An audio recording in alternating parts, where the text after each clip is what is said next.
अस्सलामुअलैकुम दोस्तों, आप सबका हमारे अपने YouTube channel smart education centre पर एक बार फिर खैर मकदम है। दोस्तों, उम्मीद है आप सब बखैर होंगे। साथ ही उम्मीद है आपके आने वाले सभी एग्ज़ाम्स की तैयारी बहुत अच्छे से चल रही होगी। आपके उस एग्ज़ाम की तैयारी में मज़ीद इजाफे के लिए हाजिर हैं हम एक नई वीडियो के साथ, जिसमें हम देखने वाले हैं NTA नेट JRF के निसाब में शामिल यूनिट सेकंड से मसनवी कदम राव पदम राव, जिसके मुसन्निफ फ़खरुद्दीन निज़ामी से मुताल्लिक़ अहम जानकारी, अहम सवालात, वो सवालात जो आपके आगामी एग्ज़ाम में पूछे जा सकते हैं। उम्मीद करते हैं कि जो भी सवाल या जो भी मालूमात हम आपके सामने पेश करने जा रहे हैं, उससे कम से कम कुछ न कुछ सवालात आपको एग्ज़ाम में ज़रूर देखने को मिलेंगे। तो दोस्तों, अगर आप इस चैनल पर नए हैं और अभी तक आपने इस चैनल को सब्सक्राइब नहीं किया है, तो एक बेहतर तैयारी के लिए चैनल को सब्सक्राइब कीजिए और वीडियो अच्छी लगे तो लाइक कीजिए और अपने दोस्तों में शेयर ज़रूर कीजिए। तो आइए दोस्तों, इस वीडियो को शुरू करते हैं। दोस्तों, इस वीडियो के अंदर जितने भी सवालात आपके सामने पेश किए जा रहे हैं, ये NTA नेट JRF के साथ साथ UPSC असिस्टेंट प्रोफेसर के एग्ज़ाम के लिए भी बहुत ज़्यादा अहम हो जाते हैं, क्योंकि मसनवी कदम राव पदम राव उर्दू की पहली मसनवी मानी जाती है। तो इससे मुताल्लिक़ सवालात UPSC असिस्टेंट प्रोफेसर में अब से पहले भी पूछे गए हैं और इस एग्ज़ाम में भी पूछे जाने की पूरी उम्मीद है। तो आप इस वीडियो को शुरू से आखिर तक ज़रूर देखिएगा। शुरू से लेकर के आखिर तक हमारे साथ बने रहिएगा, स्किप ना कीजिएगा। हो सकता है आपके स्किप करने से कोई सवाल छूट जाए और वो सवाल आपके एग्ज़ाम में आपको देखने को मिल जाए तो नुकसान हो सकता है। तो नुकसान ना हो, इसलिए वीडियो को पूरी देखिएगा। आइए इस वीडियो को शुरू करते हैं। तो सबसे पहले बात करते हैं फ़खरुद्दीन निज़ामी की। फ़खरुद्दीन निज़ामी कौन है? उर्दू की पहली मसनवी कदम राव पदम राव के मुसन्निफ फ़खरुद्दीन निज़ामी हैं।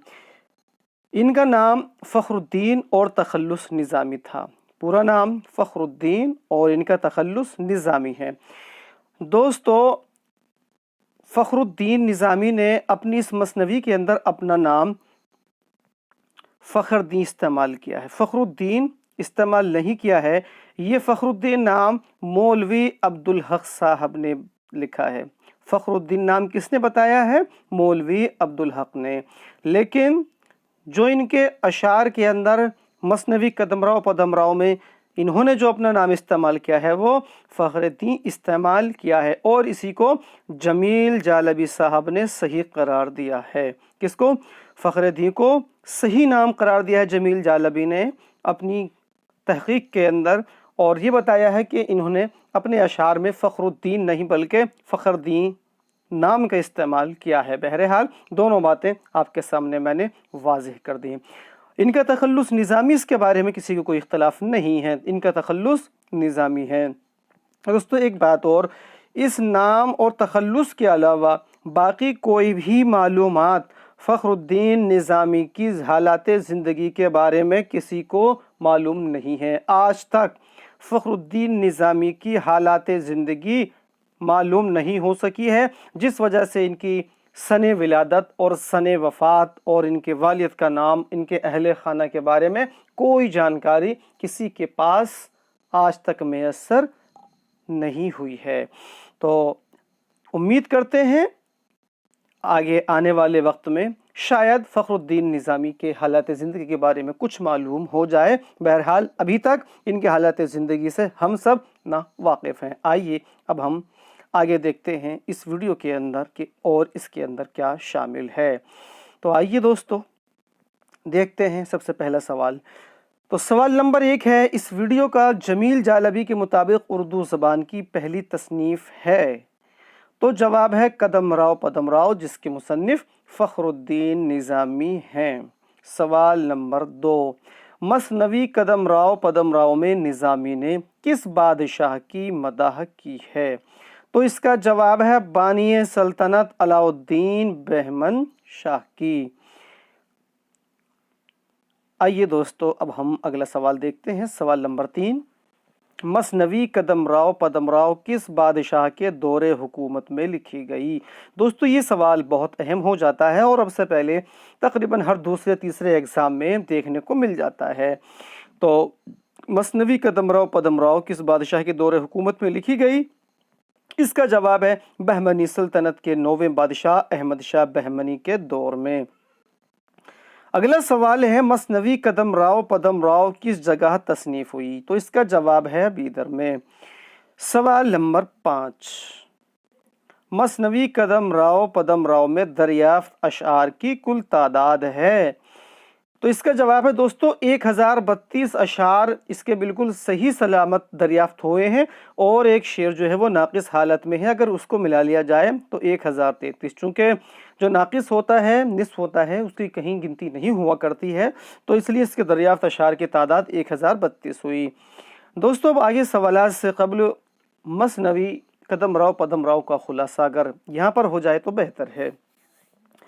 तो मसनवी कदमराव पदमराव की चूँकि शुरू के और आखिर के जो कुछ सफ़हात हैं वो गायब हैं, तो ये दरियाफ्त नहीं हो पाता कि शुरू या इसमें जो आगाज़ है वो किस चीज़ से हो रहा है। बहरहाल बात यह है कि कदमराव एक राजा है जो कि हीरानगर का राजा है, अपने एक जो वज़ीर है पदमराव उससे कुछ कह रहा होता है कि जो भी कुछ मैंने तुझसे कहा है उसका तू मुझे सही सही से जवाब दे दे। क्या कहा है इसके बारे में मालूम नहीं हो सका, क्योंकि उससे पहले के अशार ख़त्म हो चुके हैं, बर्बाद हो चुके हैं, मालूम नहीं है। तो वो देता है कि अगर तू अपनी सही सलामती चाहता है तो मुझे कि जो पूछा गया है उसका सही से जवाब दे दे। तो ये बात कहते हुए वो जो है चला जाता है और बहुत गुस्से में होता है। उसको दरबार में देख करके रानियाँ और कनीज़ जितने भी होती हैं सब घबरा जाते हैं, भाई आखिर माजरा क्या है।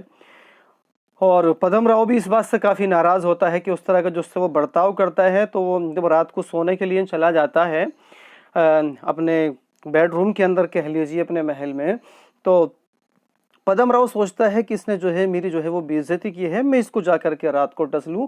वहाँ पर एक फूलदान रखा हुआ होता है, तो पदमराव सोचता है कि मैं फूलदान में जा कर के फूल में बैठ जाऊँ, जैसे ही राजा कदमराव फूल उठाएगा तो मैं उसको डस लूँगा। इसी दरमियान जो इसकी रानी होती है जिसका नाम नहीं दिया गया है इसके अंदर, वो आती है और आने के बाद में इसके पाँव दबाने लगती है तो इसकी आँख खुल जाती है। तो उससे जो है वो अपना मामला जो है वो माजरा जो है वो पूछने के लिए कहती है कि आखिर क्या वजह है, आपको मेरी मोहब्बत की कसम है भाई बताओ आप किस तरह से क्यों नाराज़ हैं, आप अकेले हैं, आपके कोई औलाद नहीं है, आपका राजपाट कौन चलाएगा अगर आप इस तरह से नाराज़ रहोगे। तो वो उससे कहता है कि मुझे औरत ज़ात से जो है वो नफ़रत हो गई है, उसके फ़रेब से मुझे नफ़रत हो गई है। उसके बाद वो पूछता है कि माजरा क्या है, तो वो इसको एक किस्सा बताता है कि मैंने आज जो है एक ऊंची किस्म की नागिन को एक बिल्कुल निचले तबके का एक सांप कोड़ियाल से जो है वो मेल खाते हुए उससे मिलते हुए देख लिया। तो बताओ उस नागिन का ये फरेब है या नहीं है। तो बताता है उसके जब मैंने उसको ये देखा, मैं हाकिम हूँ, तो मैंने हाकिम होने के नाते इंसाफ किया और मैंने उस सांप को अपनी तलवार से 2 टुकड़े करके ख़त्म कर दिया। मैं नागिन को मारना चाहता था लेकिन वो भाग निकली, उसके भागने में मेरी तलवार से उसकी दुम कट गई। तो इस बात से वो काफ़ी नाराज़ होता है और इसी बात से वो औरतों से नफ़रत करने लगता है और कहने लगता है कि औरत कितनी भी हसीन क्यों ना हो वो बहुत ज़्यादा फरेबी होती है। उसके बाद जो इसकी बीवी होती है उसको समझाती है कि आप सब औरतों के साथ हमें शामिल ना करो, सब एक जैसे नहीं होते हैं। जब हवा चलती है तो सभी दरख्त जो शजर होते हैं वो हिला करते हैं, सारे पत्थर जो हैं वो एक जैसे नहीं होते हैं, कोई ज़्यादा कीमती होता है, कोई कम कीमत का होता है।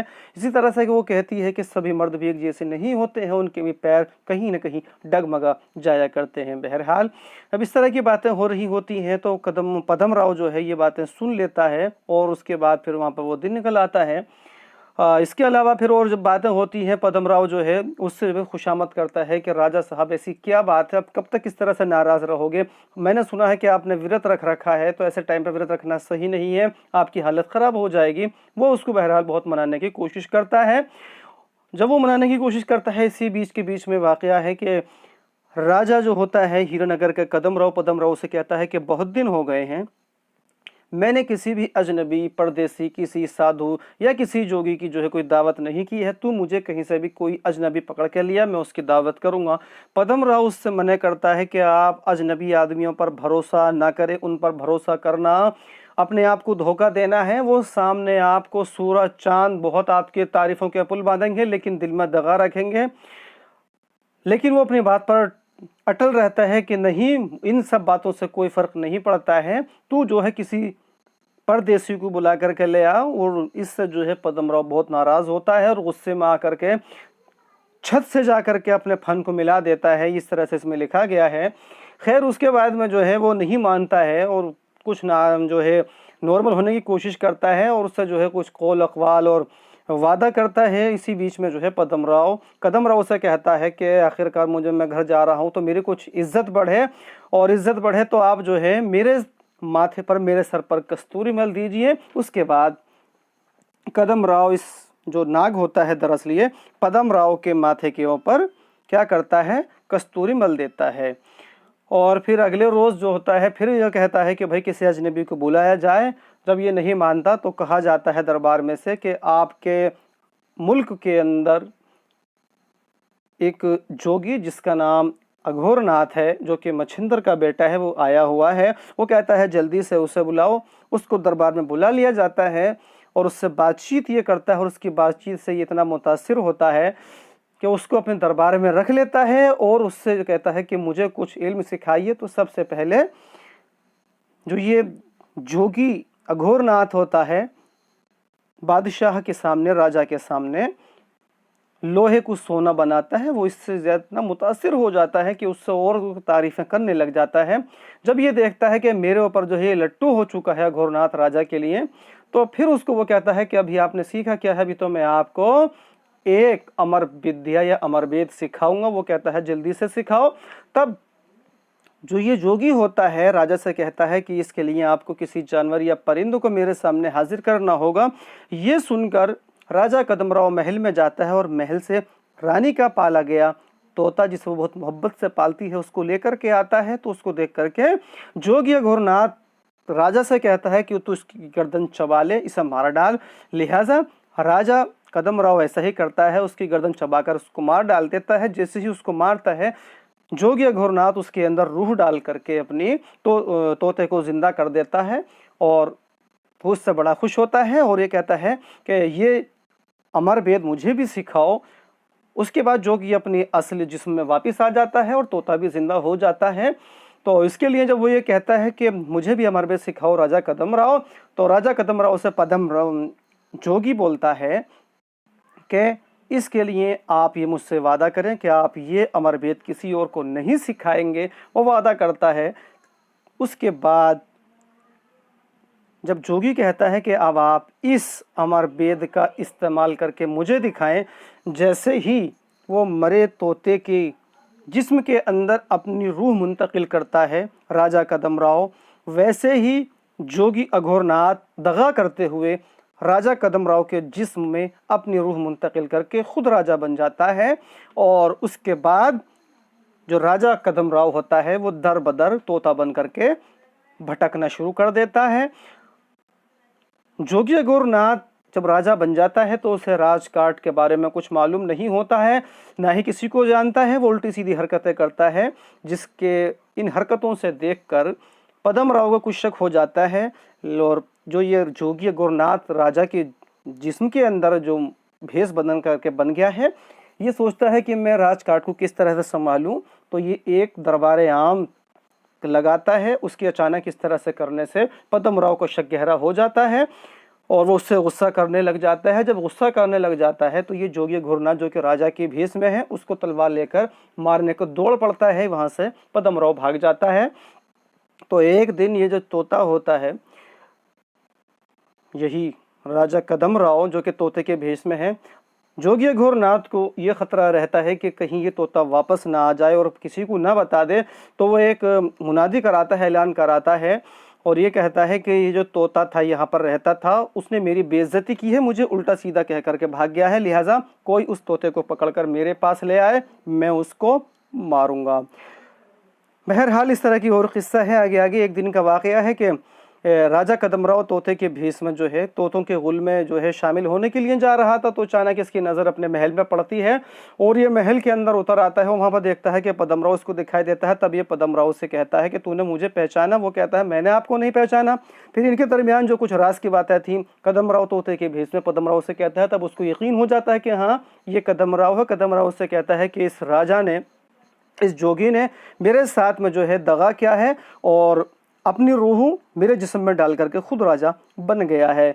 पदमराव उससे कहता है कि मैंने पहले ही आपसे आगाह किया था, इस तरह की बातों पर न यकीन न किया कीजिए। बहरहाल तो जब पदमराव को यकीन हो जाता है तो रात को सोते टाइम जोगी अघोरनाथ के वो कमरे में जाता है और जा करके उसकी उंगली में उसको काट करके डस लेता है और जैसे ही वो उसको डसता है वो अपने असल जिस्म में आ जाता है। कौन? राजा कदमराव।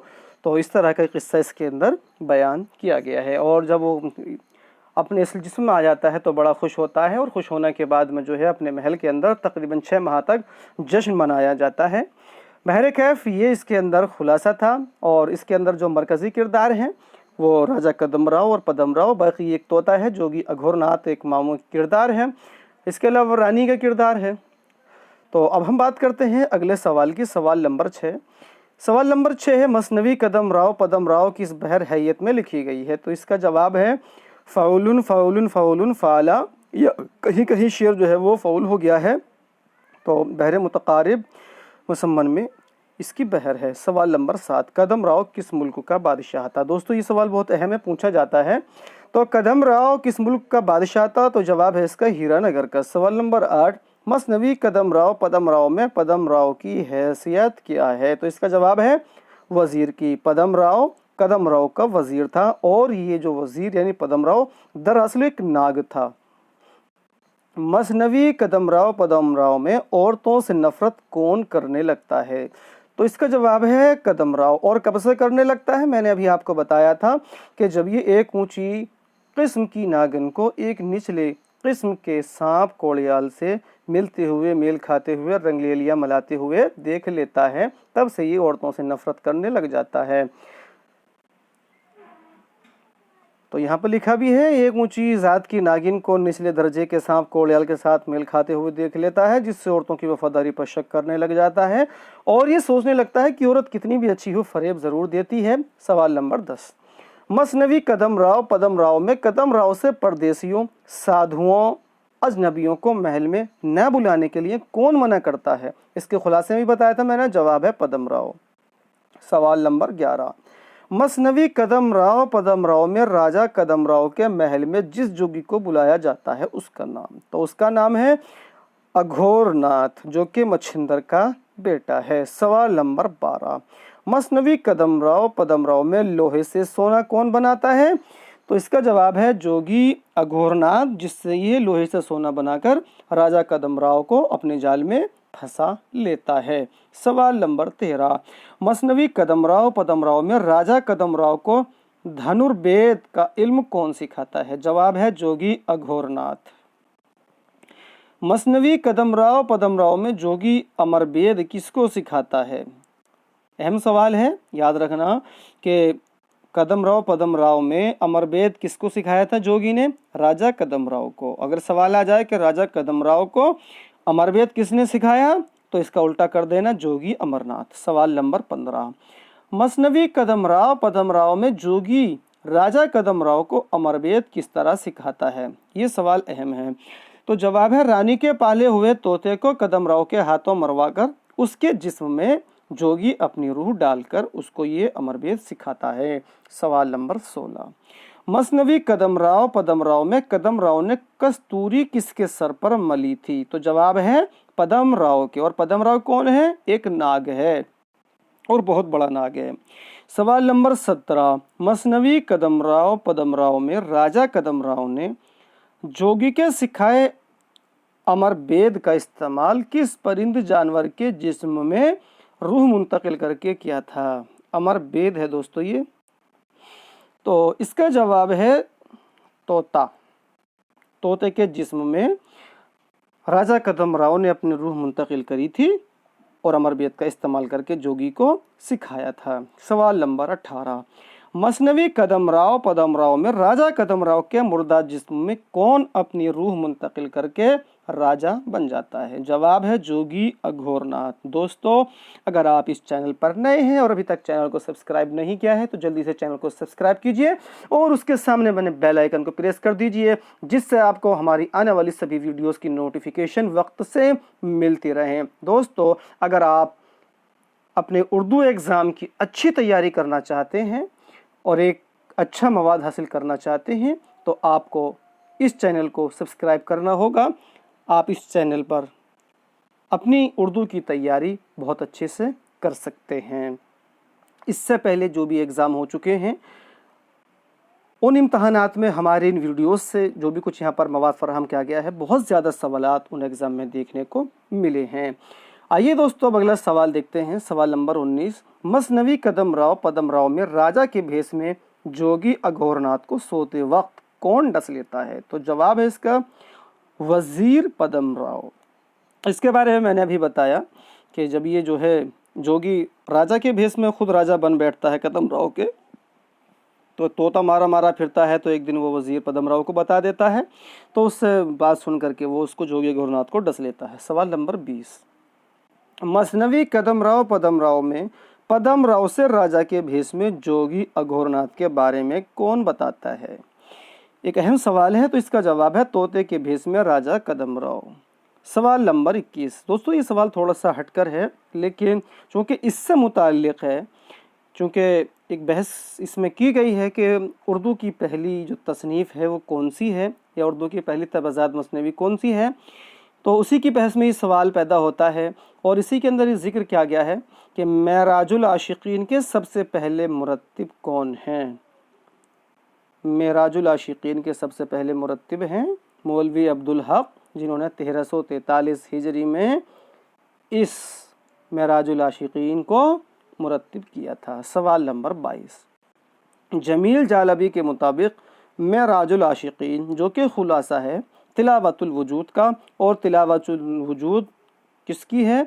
शाह मीरा जी की तसनीफ़ है, कि मुसन्निफ़ कौन है? सवाल है, जमील जालबी के मुताबिक मेराजुल आशिकीन जो कि खुलासा है तिलावतुल वजूद का, कि मुसन्निफ़ कौन है? तो जमील जालबी के मुताबिक मेराजुल आशिकीन के मुसन्निफ़ मखदूम शाह हुसैनी है। लेकिन अब तक जो माना गया था वो ये माना जा रहा था कि मेराजुल आशिकीन जो है वो ख्वाजा बंदा नवाज़ गीसुदराज की तसनीफ़ है। लेकिन जब तहक़ीक़ की गई है तो तहक़ीक़ की रोशनी में ये बात निकल कर आई है कि तिलावत मेराजुल आशिकीन जो खुलासा तिलावतुल वजूद का है, इसके असल मुसन्निफ़ मखदूम शाह हुसैनी है। सवाल नंबर 23, मसनवी कदम राव के सबसे पहले मुरत्तिब हैं। दोस्तों बहुत अहम सवाल है ये, अच्छे से जहन नशीं कीजिएगा। मसनवी कदम राव के सबसे पहले मुरत्तिब जमील जालबी हैं, जिन्होंने इसको 1973 ईस्वी में मुरत्तिब करके शाये कराया था। सवाल नंबर 24, मसनवी कदम राव में कितने उन्वानात कायम किए गए हैं? दोस्तों ये सवाल भी बहुत ज़्यादा अहम है, अक्सर उन्वानात के सवाल पूछ लिए जाते हैं। तो इसका जवाब है हम्द, नात और मदह के अलावा इस मसनवी के अंदर 28 उन्वानात अब तक दरियाफ्त हुए हैं। चूँकि अब तक इसलिए कह सकते हैं चूँकि कुछ इसके जो हिस्से हैं मसनवी कदम राव के वो नाक़िस हो चुके हैं, तो इसके अलावा हो सकता है कुछ और भी इसके उन्वानात रहे हों, लेकिन जो दरियाफ्त उन्वानात की तादाद है वो अब तक 28 है। और ये सभी के सभी उन्वानात जो इस नज़्म इस मसनवी में शामिल हैं, सब के सब फ़ारसी ज़बान में लिखे गए हैं। तो दोस्तों बात हो रही थी यहाँ पर उन्वानात की कि मसनवी कदम राव में कितने उन्वानात हैं। तो आइए उन उन्वानात को आपसे रूबरू कराया जाए। आइए देखते हैं। तो दोस्तों ये जो आपके सामने स्क्रीन पर है ये इसका असल नुस्खा है। इस असल नुस्खे के ये फ़ोटो जमील जालबी की किताब जो इन्होंने मसनवी कदम राव को मुरत्तिब किया है उसी से ली गई है। इस किताब के अंदर एक साइड असल नुस्खा जो कि निज़ामी का है वो दिया गया है, और इसी के दूसरे साइड में इसको आजकल की ज़बान के अंदर जमील जालबी ने जो है तहरीर किया है। तो आप देख सकते हैं कि ऊपर का जो ये उन्वान लिखा गया है, जो कि पहला उन्वान है, फ़ारसी के अंदर लिखा गया है। ये देखिए, ये सब जो है कदीम दक्कनी उर्दू में लिखी गई है। आप इसको देख सकते हैं। तो अब ये देखते हैं, ये जमील जालबी साहब ने तरतीब दी है, ये उनके अपने तहरीर में है। ये देखिए आप, पहला उन्वान है ये, जो कि फ़ारसी के अंदर लिखा गया है और इसी के अंदर की बात है। इसी के बाद ये देखिए आप यहाँ पर, ये दूसरा उन्वान है। आगे चलते हैं तो ये तीसरा उन्वान, जो कि इन्होंने राजा कदम राव ने अपना जो किस्सा बताया था कि उसने निचले किस्म के सांप के साथ, कोड़ियाल के साथ, ऊंची किस्म की या ऊंची ज़ात की नागिन को मेल खाते हुए देखा था, उसका जिक्र इसके अंदर इन्होंने किया है।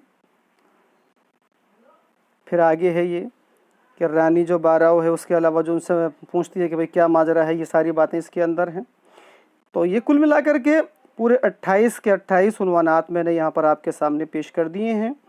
अगर आप कहेंगे तो मैं इसकी PDF व्हाट्सएप ग्रुप या टेलीग्राम ग्रुप का जो लिंक इसके अंदर दिया गया है डिस्क्रिप्शन बॉक्स में, मैं वहाँ आपको जो है इसको इरसाल कर दूँगा। ये देखिएगा, ये सारे के सारे जो उन्वानात हैं ये मसनवी कदमराव पदमराव के हैं, जो कि फ़ारसी ज़बान में। यहाँ दिखाने का मकसद ये है कि आप इसको देख लें कि ये जो उन्वानात हैं वो फ़ारसी ज़बान में ही तसनीफ़ किए हैं। किसने? कदमराव पदमराव के मुसन्निफ़ फ़खरुद्दीन निज़ामी ने। जो आखिरी उन्वान है अब हम उसकी तरफ देखते हैं। आखिरी उन्वान तो चूँकि नाक़िस से थोड़ा सा तो बहुत छोटा सा रह गया है। तो ये देखिएगा, ये आखिरी उन्वान है जो कि सफ़ा नंबर 239 पर है। जब कदमराव अपने असल रूप में आ जाता है दोबारा से, जब पदमराव जोगिया गुरुनाथ को राजा के भेष में डस लेता है, उसके बाद का ये जिक्र है यहाँ पर कि वहाँ पर किस तरह से ऐश और जश्न मनाया गया था। तो आइए अब हम अपने असल वीडियो, अपने जो हमारे असली सवालात हैं, अब उसकी तरफ रुजू करते हैं। तो आइए दोस्तों, अब सवालात देखते हैं। तो दोस्तों, सवाल नंबर 24 में हम बात कर रहे थे मसनवी कदमराव पदमराव के उन्वानात के बारे में। 28 उन्वानात हमने बनाए और वो 28 के 28 उन्वानात जो कि फ़ारसी ज़बान में हैं, आपको आपके सामने अभी उनकी असली शक्ल में हमने आपको दिखाया। अब सवाल नंबर 25 देखते हैं कि उर्दू की पहली तबाज़ात मसनवी कौन सी है। तो जवाब है मसनवी कदमराव पदमराव। दोस्तों, एक सवाल पूछा जाता है कि मंदरजा झैल में से कौन सी मसनवी ऐसी है जिसके अंदर उन्वानात कायम किए गए हैं। तो उसमें से एक मसनवी कौन सी? कदमराव पदमराव भी शामिल है, याद रखिएगा। अगला सवाल है सवाल नंबर 26, मसनवी कदमराव पदमराव के बारे में सबसे पहले किसने मुतारफ़ कराया, या मसनवी कदमराव पदमराव के बारे में सबसे पहले किसने बताया? तो इसका जवाब है नसीरुद्दीन हाशमी ने 1932 ईस्वी में आज़मगढ़ से जो रिसाला निकलता था मारिफ, उसके ज़रिए से इन्होंने इसमें अपना एक मजमून लिखा था, बहमनी अहद का एक दखनी शायर। नसीरुद्दीन हाशमी ने सबसे पहले 1932 ईस्वी में 1932 में एक मजमून लिखा, बहमनी अहद का एक दखनी शायर, जो कि रिसाला मारिफ में शाये हुआ। उसके ज़रिए से मालूम हुआ कि एक मसनवी कदमराव पदमराव भी लिखी गई है। उसी के बाद हमारे अदीबों का, हमारे मुहक्किकीन का इस तरफ जहन गया और इसी के बाद में जो है जमील जालबी साहब का भी जहन इधर गया है और ये सब जो है मसनवी कदमराव पदमराव के बारे में जानकारी निकल करके फिर तहकीक के बाद सामने आती है। तो दोस्तों, अगर वीडियो अच्छी लगी हो तो लाइक ज़रूर कीजिएगा। वीडियो बनाने में बहुत ज़्यादा मेहनत करनी पड़ती है, आपका एक लाइक हमारा हौसला कई गुना इजाफा कर देता है, बहुत बढ़ा देता है। और दोस्तों, अपने साथ साथ जो आपके दोस्त कंपटीशन एग्ज़ाम की तैयारी कर रहे हैं, उनके साथ शेयर ज़रूर क्या कीजिए कि आपके साथ साथ उनको भी इससे फैज़ हासिल हो सके। तो दोस्तों, इस उम्मीद के साथ कि नेक्स्ट वीडियो में आपसे फिर मुलाकात होगी और इस दरख्वास्त के साथ कि वीडियो का तासुर आपके ऊपर कैसा रहा, हमें कमेंट्स बॉक्स में जाकर के कमेंट्स करके ज़रूर बताइएगा। मिलते हैं नेक्स्ट वीडियो में। खुदा हाफिज़, बहुत बहुत शुक्रिया।